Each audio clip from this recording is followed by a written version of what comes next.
Laila, mister Emre, ये रहे cash के कुछ डिटेल्स। मुझे लगा शायद आपको इसकी जरूरत होगी। ठीक है, thank you so much Laila. तुम ठीक हो ना?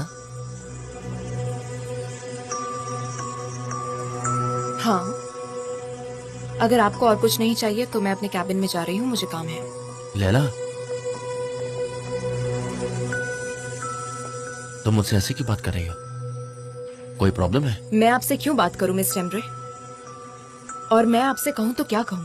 आपको याद है जब आप और आपके भाई साथ में नहीं थे तब हमारे बीच कुछ बात हुई थी। आपने कहा था कि आप मुझे प्रॉमिस करते हैं कि अब सब कुछ ठीक हो जाएगा, पर आपके शैतानी प्लान्स तो बंद ही नहीं हो रहे मिस्टर एमरे। ये बताइए आपने मुझसे झूठ क्यों कहा? आपने मेरी आंखों में धूल झोंका है, मेरा ट्रस्ट तोड़ा है। मैं हमेशा खुद को समझाती थी कि आप एक अच्छे इंसान हैं, लेकिन आपने तो मेरा ट्रस्ट ही तोड़ दिया। आप कभी बाज नहीं आने वाले। मिस्टर एमरे, आप एक चीज में बहुत अच्छे हैं, आप झूठ बोलने में बहुत माहिर हैं।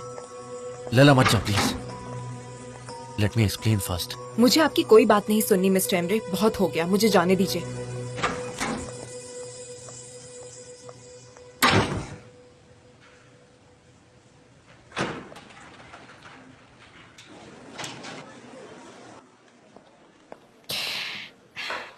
लैला,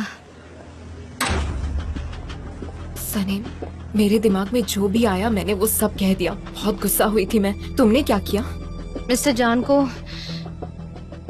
ऑलरेडी सब पता था। मिस्टर एमरे ने उन्हें सब बता दिया था पहले। और फिर क्या कहा था उन्होंने? कि वो जासूस हैं? नहीं, उन्होंने कहा कि ये सब आइलिन का किया धरा है। मिस्टर एमरे को जब कैमरा के बारे में पता चला तो वो लास्ट टाइम यही थे।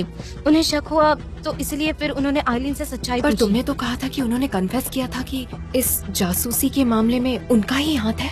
हाँ, यही तो। उन्होंने मुझे सब सच बताया था, इसलिए मैंने तुमसे आकर बात की और मुझे इसमें कुछ गड़बड़ लग रही है। अब हम क्या करेंगे?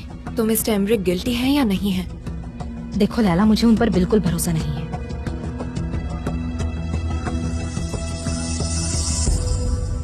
ओह सनीम, अब ये तुमने क्या किया? अब मैं उनके सामने कैसे जाऊंगी? वो इनोसेंट नहीं है। अगर वो इनोसेंट होते तो वो मुझे धमकी क्यों देते? उन्हें इस बात का डर था कि मैं मिस्टर जान को जाकर सब सच बताऊंगी, इसलिए उन्होंने ये कहा। सनीम, तुम्हें हर चीज में पढ़ने की जरूरत नहीं है और न ही उनके बीच में कुछ सॉल्व करने की। उन्होंने जान को बताया और अब सब कुछ सॉर्टेड है।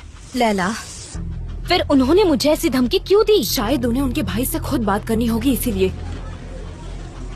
सुनो, ये इंसान बिल्कुल भरोसे लायक नहीं है। इनसे जरा संभाल के रहना। सनीम, आज के बाद तुम ऐसे ही किसी पर इल्जाम नहीं लगा सकती, समझी? तुम्हें श्योर होना चाहिए किसी को ब्लेम करने से पहले। तुम्हारे पास कोई एविडेंस भी नहीं है। ठीक है लैला, मैं गलत हूँ।